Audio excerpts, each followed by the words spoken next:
Hello, everybody, and welcome back once more to Anime Yay or Nay. I am TheOutbackAl. I'm hot for justice. I'm Chibi Noob. And I'm Envy Jitters.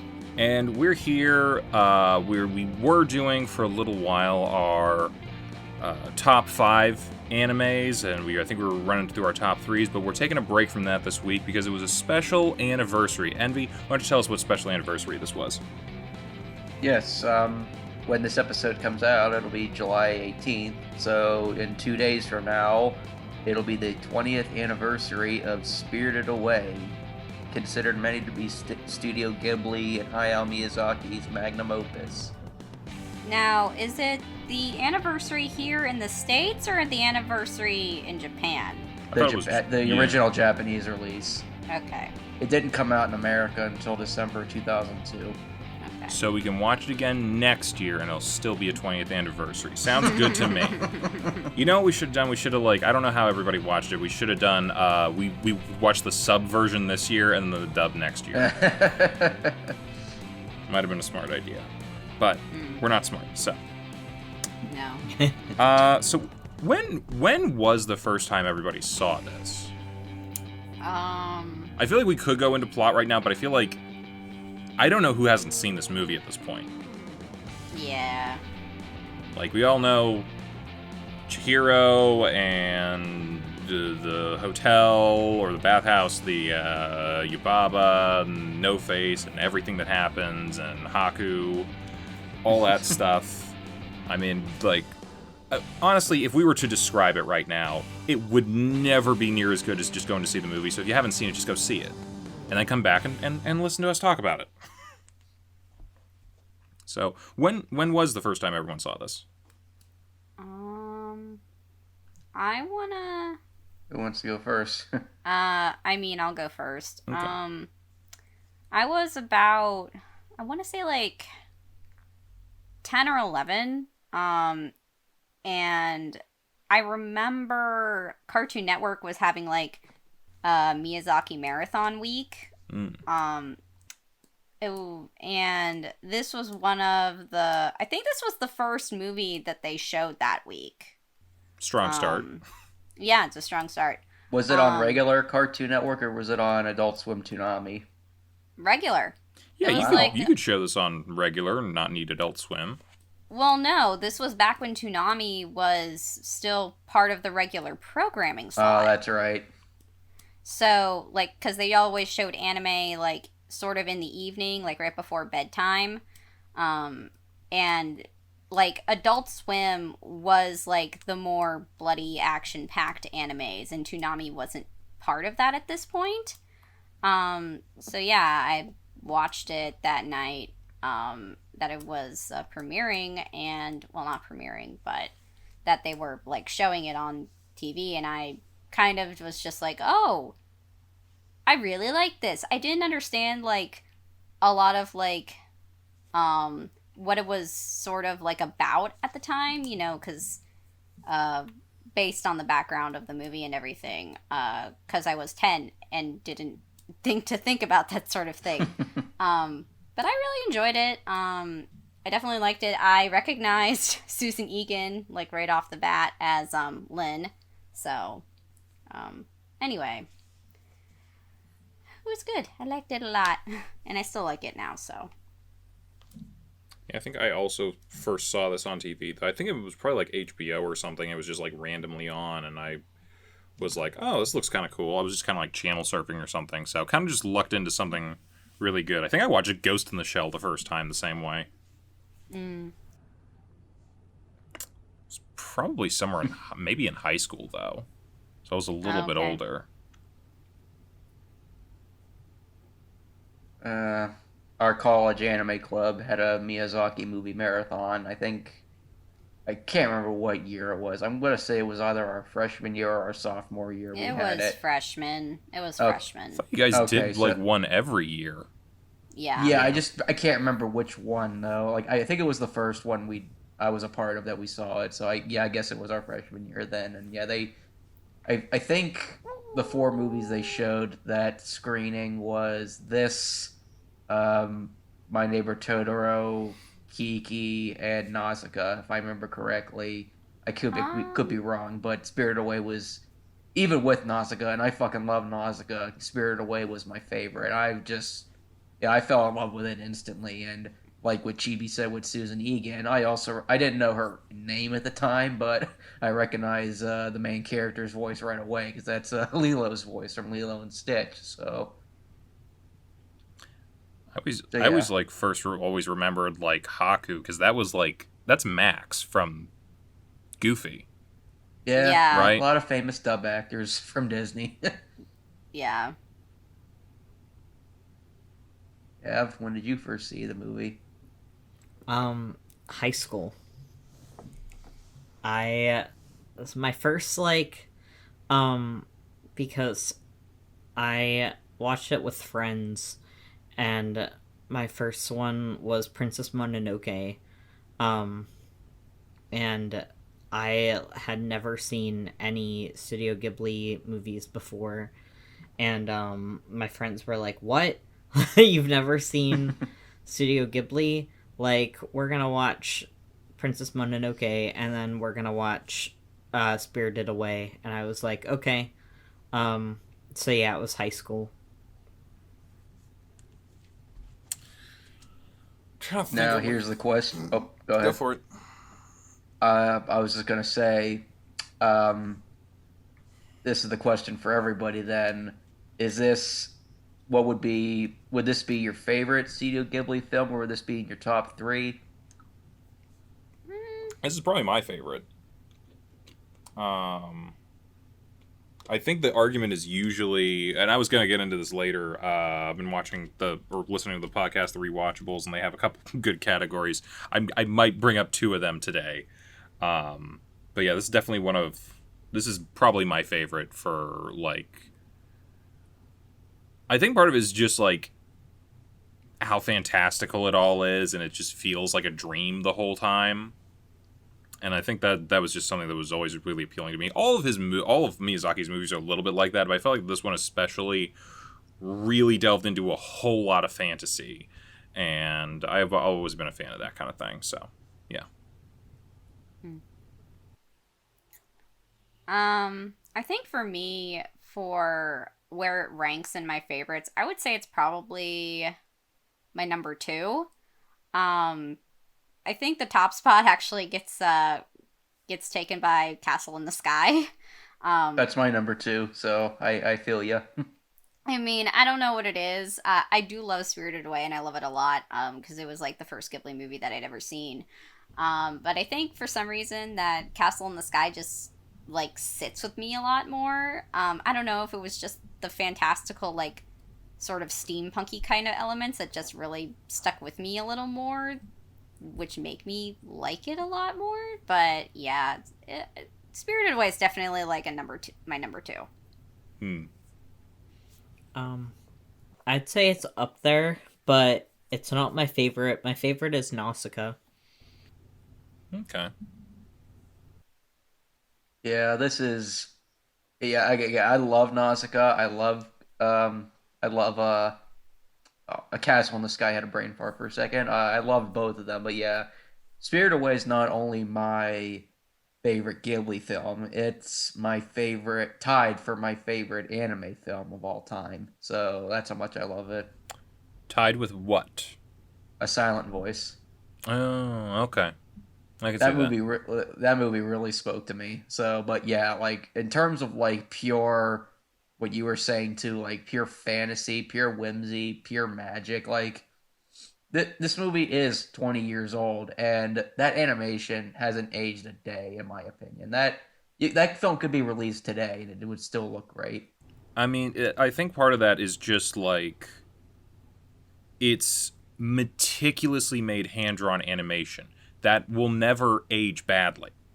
Anything made like that holds up. So long as the film stock holds up, or if you put it into digital, it's permanently like that. Whatever medium you put it in, it stays like that, and it stays great.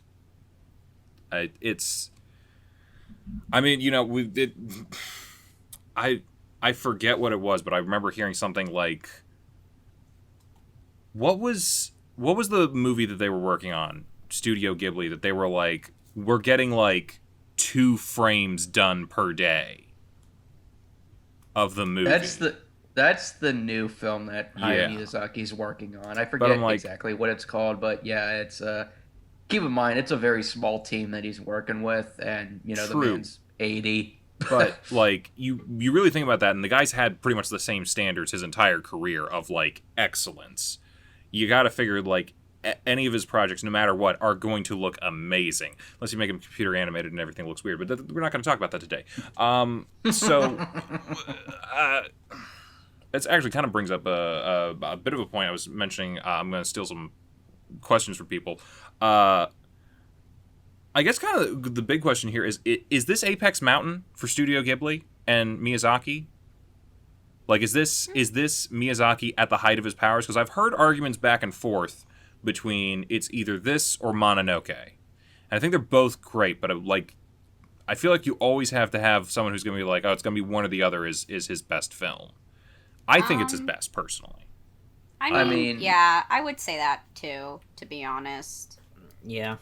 It's really up to interpretation, because I think most people can, kind of objective. I know objective is very hardly ever used anymore, but I think a lot of people would say in terms of, like, overall quality, this is his best film, and I know a lot of people tend to, like, subjectively have their favorites, because there's some people that love Mononoke the most, there's some people that like this the most, there's a dedicated fan base that love Howl's Moving Castle the most, so, like, it all depends on what you like more in a story, but in terms of, like, pure craftsmanship, like, I honestly don't really have any flaws in the movie, to tell you the truth. Like, right. Some people might say that, like, I forget her name, but the main character, some people might say she's a little bratty in the beginning, but it's like, she's a kid that's moving to a new town. Like, I would be bratty too. Yeah, she's also 10. Yeah. And so she goes on an emotional journey. Yeah. I don't know if you remember this. Luke Skywalker was like 18, 20 years old in the beginning of A New Hope. He kind of sucks a little bit, and he's annoying. Yeah. I was going to go to Toshi Station because of power converters.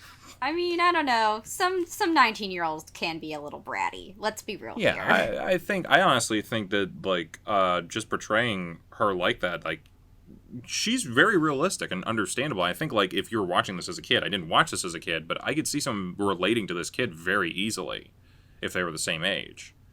I think that's something that, like, again, Miyazaki films especially are, like, always able to do is, like, capture kind of, like, childhood in just the right way.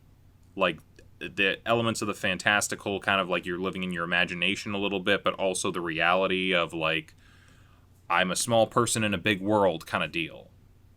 I think that's, like, especially here, because, like, she is just thrown right in the deep end of life right away. I mean, hell, she acts more logical than her parents do in the beginning. It's like, is anybody going to question why this magical town is appearing, and why there's a giant bathhouse, and oh yeah, why are you guys eating all this food, and oh my gosh, you're turning into giant pigs, what the fuck?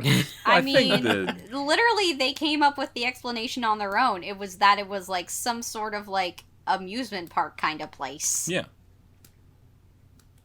Yeah, I think, like, after they took the first bite, it was pretty much like, oh, the food's cursed, you're gonna eat until you turn into a pig. So I don't know they had a choice past that point.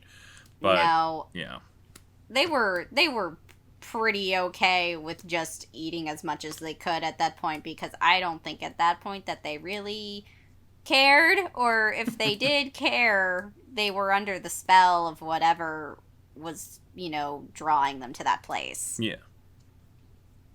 Yeah.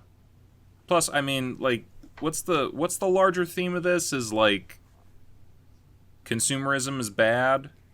Consumerism, and then there's also like another thing that, like, this film deals with is, like, child sex trafficking was another part of this film, I think. Right. Yeah. Dang.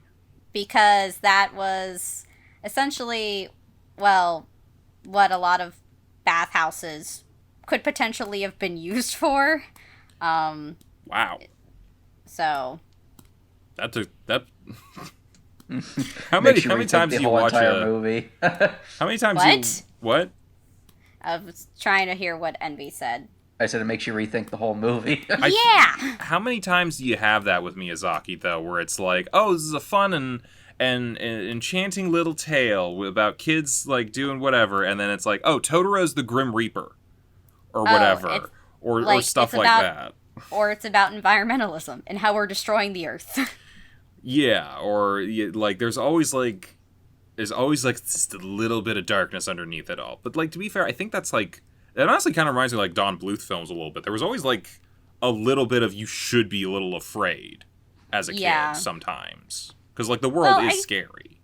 I mean, the thing is like, in order to instill those sorts of messages, you definitely need to show, like, not just, like, the good that you can do by, like, you know, trying to prevent these sorts of things from happening, but just also showing the bad of how much worse things can get if things are allowed to progress. Yeah. Which I feel that is sort of good to show, at least in, like, media that is also sort of whimsical, because it's like, hey, these are the repercussions we could be dealing with. Yeah.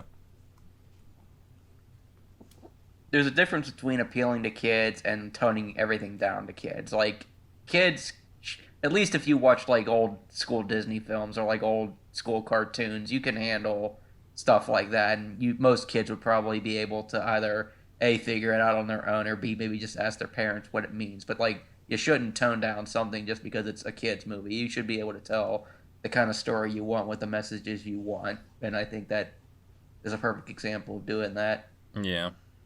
Don't show them Minions. Apparently Minions is very popular in Japan, so... I don't give a Jap- fuck. I don't give a fuck. You know what? You can't Minions. account for taste, and some people just have bad taste. I hate Minions. They were fine in Despicable Me because they were in a very small capacity. They took up, what, 10 minutes of the movie? Okay, fine. That's about as far as you should ever be able to take them. Ugh. I agree. I mean, I definitely was okay with them being, like, sort of like an adorable mascot for, like, a movie franchise, but Yeah, that's fine. You take up 10 when they minutes of your got movie, their own, whatever. when they got their own thing, I was just kind of like, why? I don't need an origin story. Ugh. Because money. Yeah, money. I mean, yeah, Speaking I of get consumerism, that. Yeah. Back to money. yeah. Capitalism. I don't know if you want to. We can go with the other. There was another question from the rewatchables. They have a lot of decent categories that don't really apply here, like recasting couch and stuff like that. But there's one category that I think was there for a while that I think is relevant to any movie, and it's the question of, can this movie be improved with the addition of Danny Trejo? Now. No. No, hey now, really think about it. I think it could. I genuinely As think it who? could. As Spider Guy. They both have mustaches. They're both kind of like a little more on the gruff side of things. Plus, Danny Trejo's kind of got that grandpa kind of vibe nowadays. I think he could make that work. I don't know. I think Yes. the dub actor did fine. I'm not talking about the dub actor. I'm literally saying we just put Danny Trejo in the movie. Live action Danny Trejo in Spirited Away. Like, actually make the character model off of Danny Trejo. Yeah. Think like Bob Hoskins in Who Framed Roger Rabbit whenever he goes to Toontown. Just like that, but with Danny Trejo working the bathhouse furnaces. No, make him the voice of the three heads that are part of the main villains. Minions. Excuse me? You're going to get Danny Trejo for your movie, and you're not going to give him a speaking role, like an actual speaking role? Shame on you, sir. Shame on you. I was gonna say make him the voice of the baby, but then that's getting rid of Tara Strong. So like,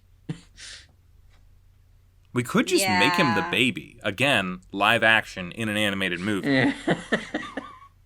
He goes shirtless all the time. I think he'd be fine with it. Oh gosh. All right, all seriousness, I guess we could get back to actual thoughts on this. Who's your guys' favorite character in this?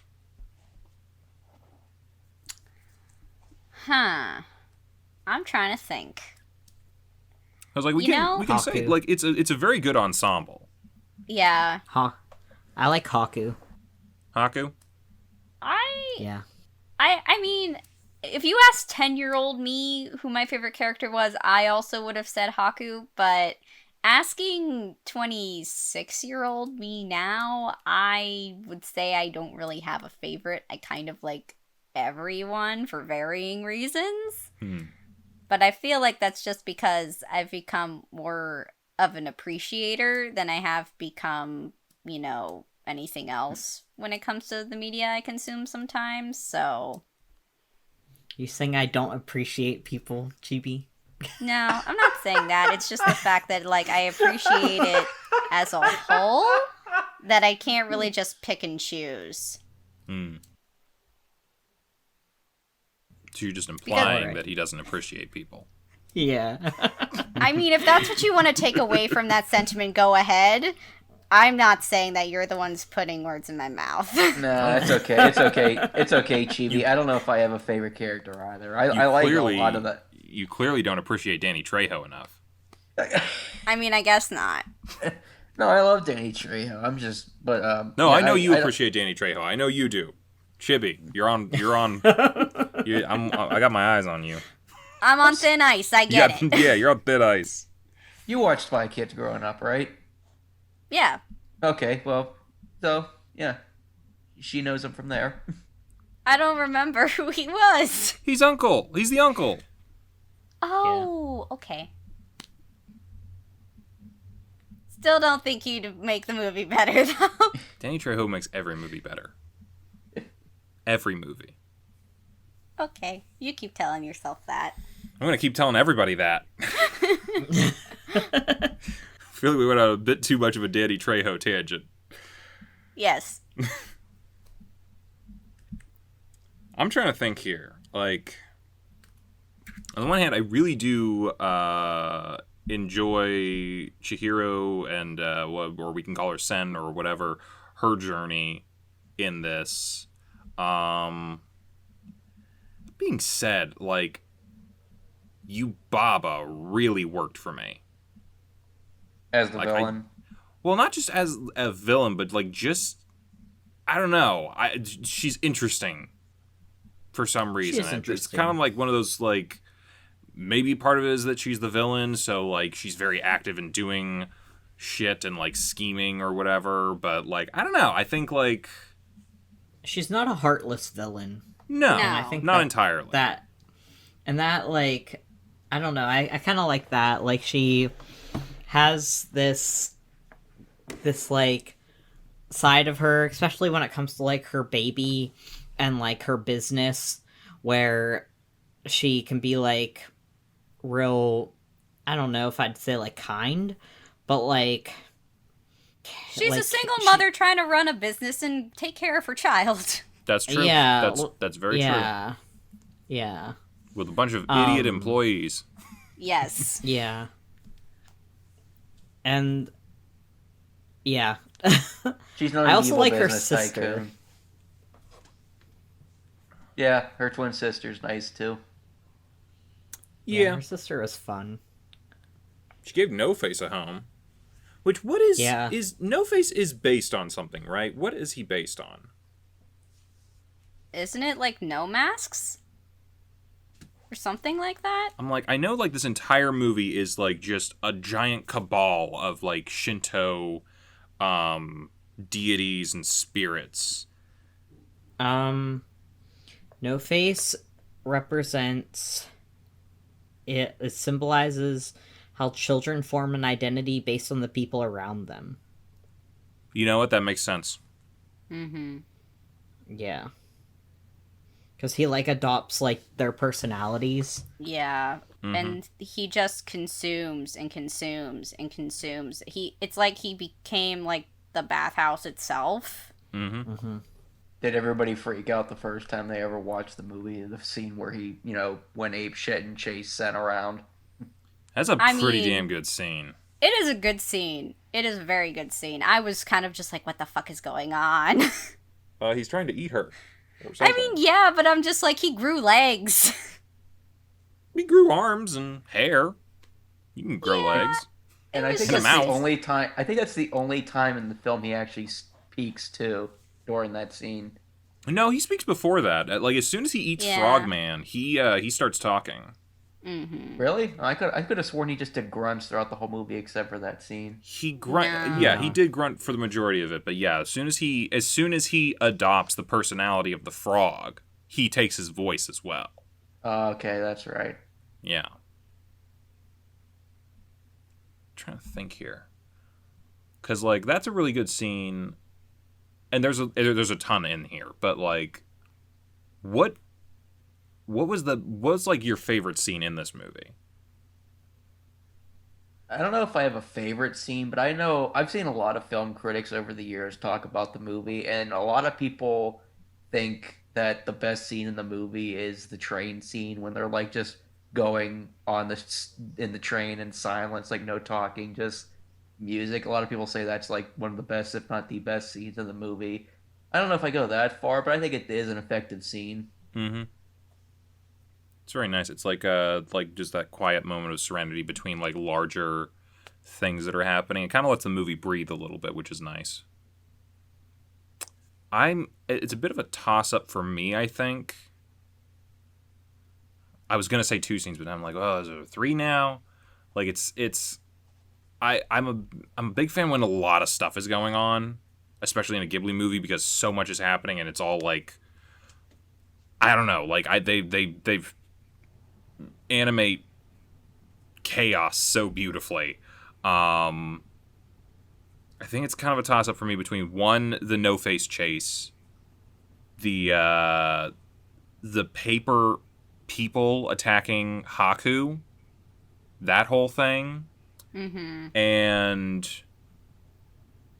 kind of it's not the opening, but the right after she starts to realize, oh, the water is rising and the river's coming in, and then like suddenly she starts seeing all the spirits show up, and she's realizing, oh my god, where am I? Like just they're all like super like. This is like almost the exact opposite of the train scene, but there's just so much motion going on and so many like just designs and characters and everything's like happening. It's kind of like the Paprika Parade a little bit. Yeah.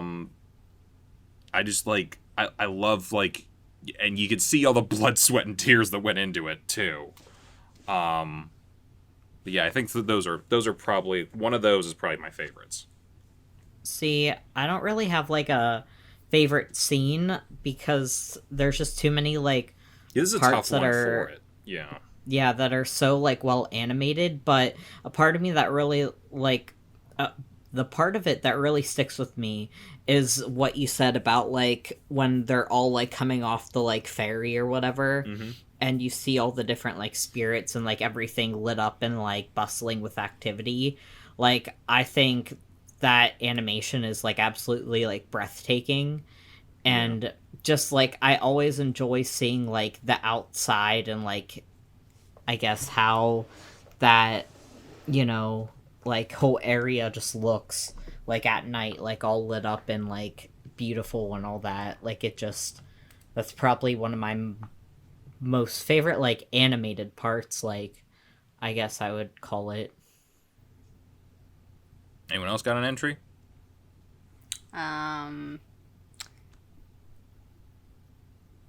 really. Again, I can't really think of like a favorite scene because overall as a whole, like it's just all so good. I mean, some of my favorite moments were like towards the end, whenever she figures out Haku's curse, and then he breaks out of his dragon form, and they're falling through the sky, and then when she identifies her parents as pigs at the end of the film and gets the last laugh, I thought that was really good. And I also just liked I liked the first day that on the job that she had like as a assistant, and like you were talking about Al, with like all the stuff on screen, like it's you feel the energy of the place. You almost feel like you're in that bathhouse like on a normal day, and that just I like that a lot. Yeah. Maybe also the river spirit scene with when the dragon just explodes out of that bathhouse. Yeah. Huh.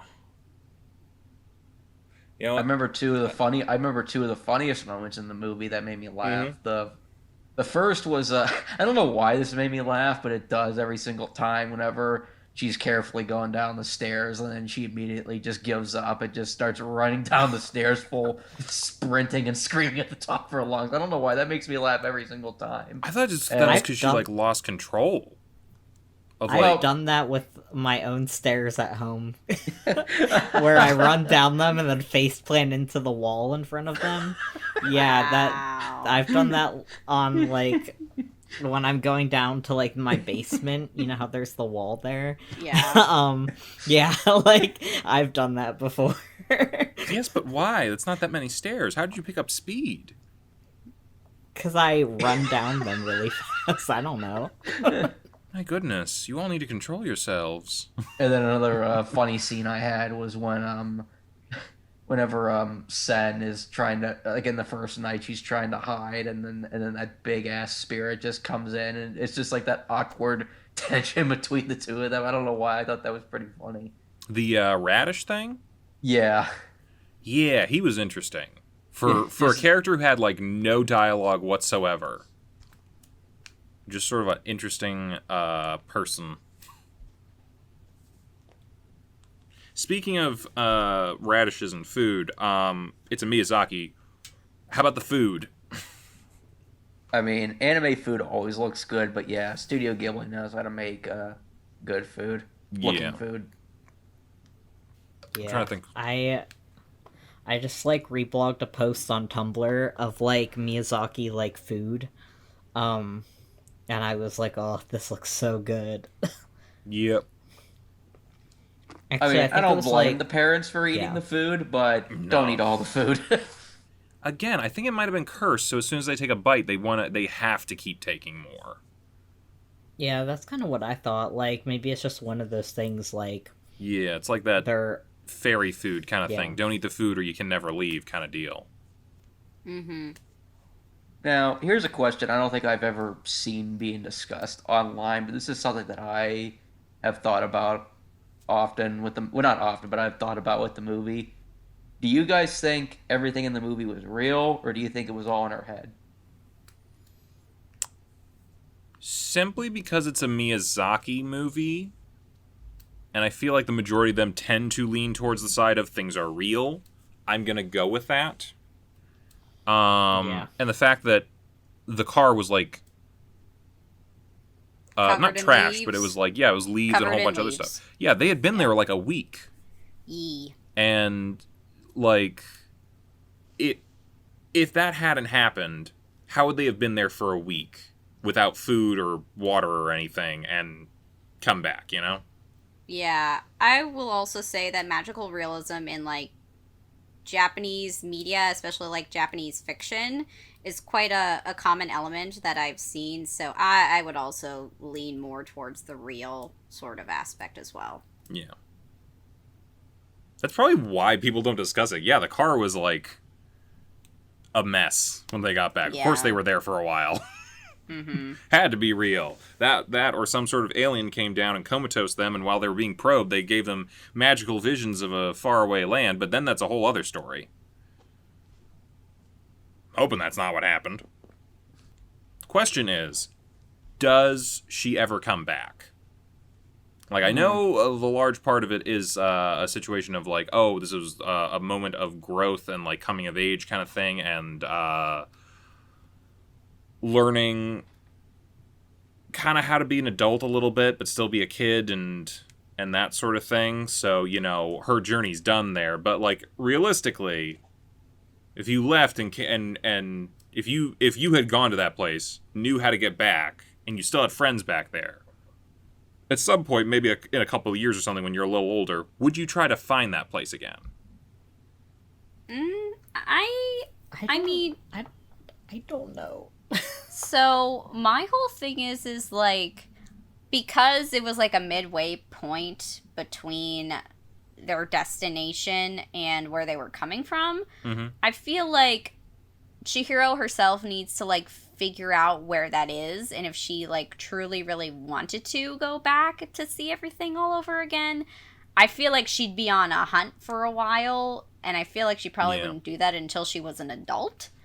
But I mean, if another reason like she were to like go back, I feel like she would just visit the Kohaku River.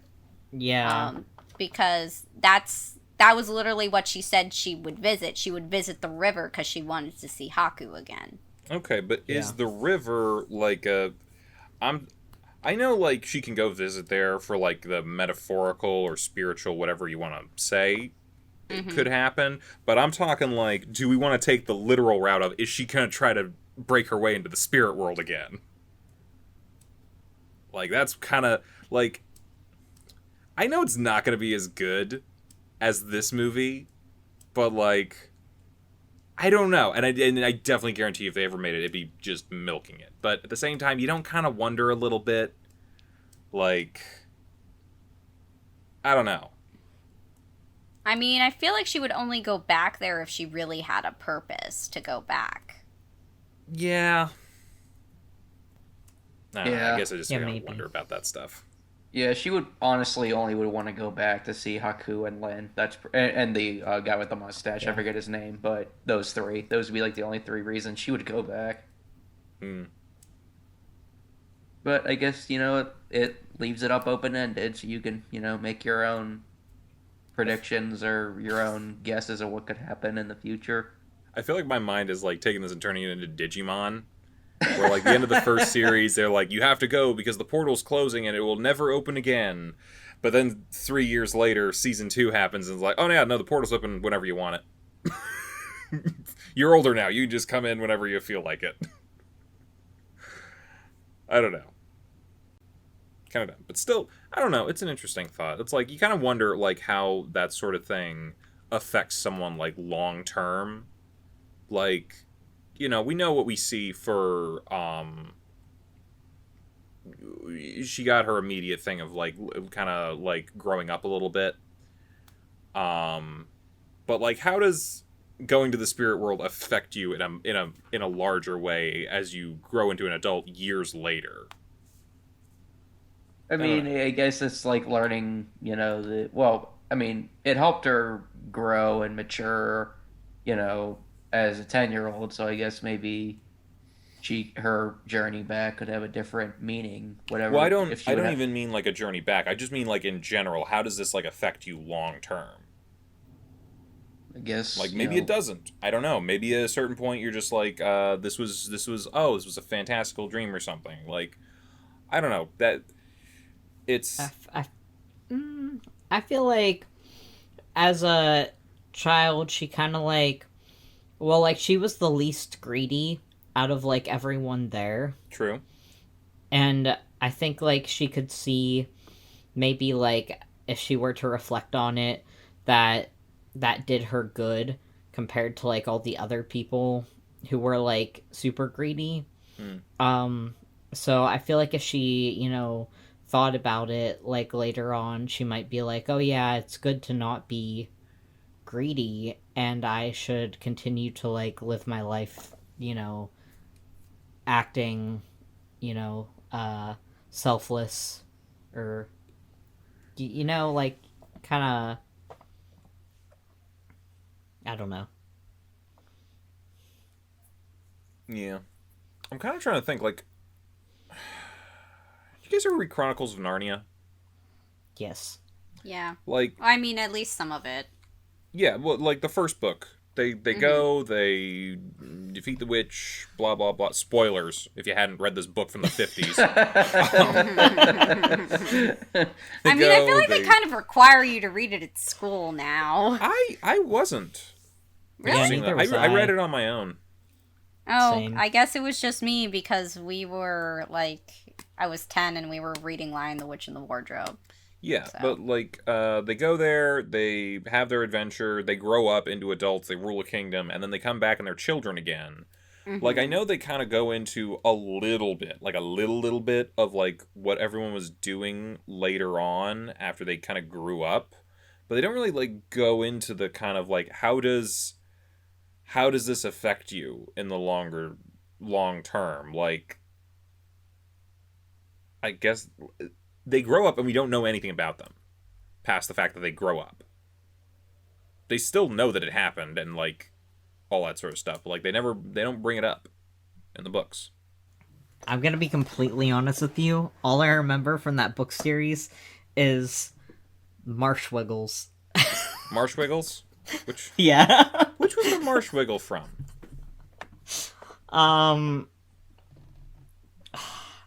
I don't know. I thought it appeared in like a couple different books, but maybe it was just one. What? Because you say Marshwiggle, and I'm thinking about this frog-footed guy who was in like book 5, but I feel like that's not right. No.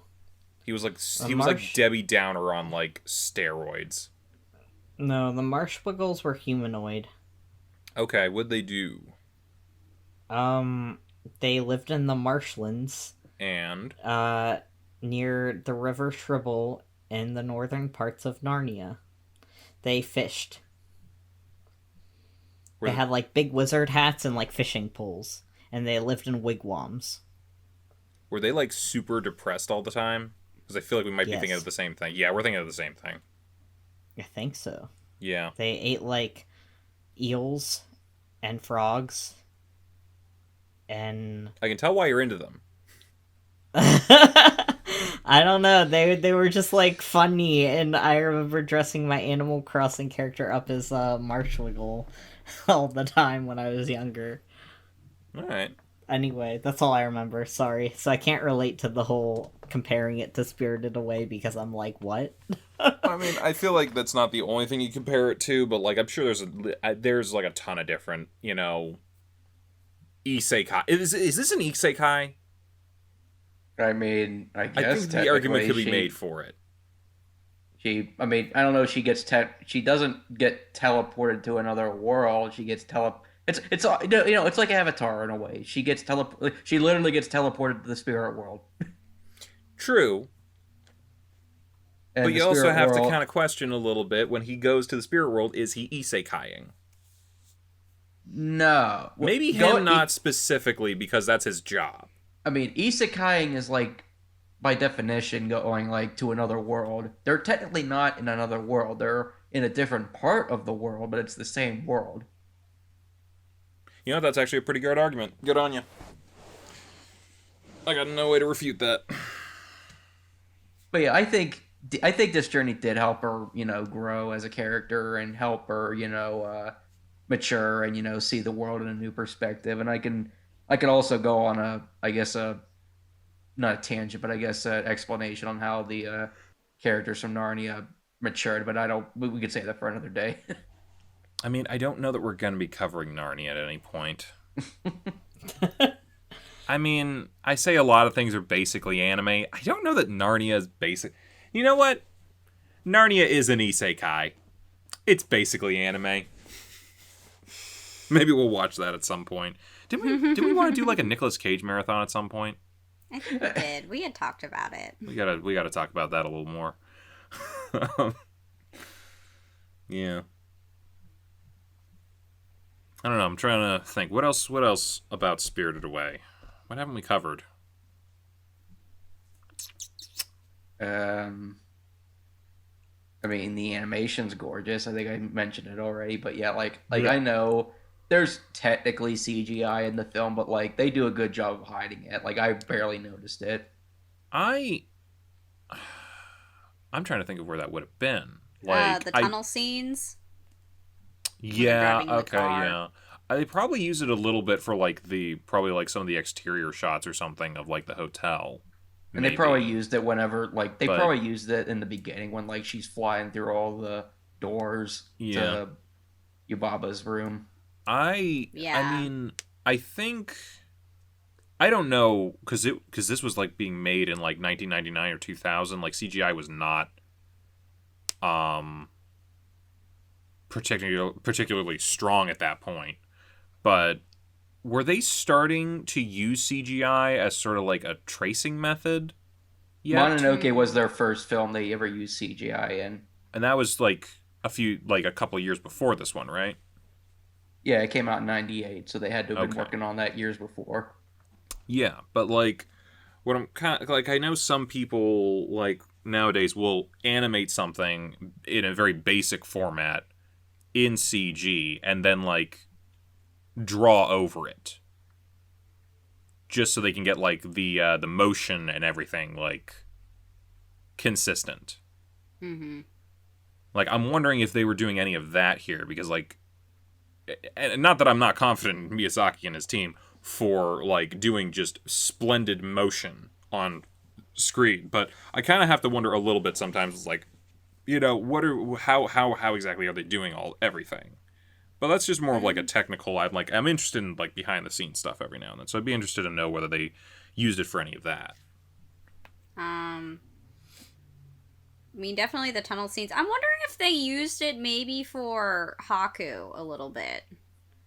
Because that's some complicated motions they had to render when they were drawing it. Like, again, I feel like you could do the basic Haku stuff in CG and then, draw over the footage of that to, add the details and stuff and everything else, and you could like kind of create a combination there. Yeah, especially with like the angles that they went for with some of that, because some of that it was just like, oof. Yeah. What the heck? Although, granted, they could have probably used like maybe some motion looking at a roller coaster for that as well, for like a sample to draw over. True. I guess there's also one other thing we could talk about with this movie.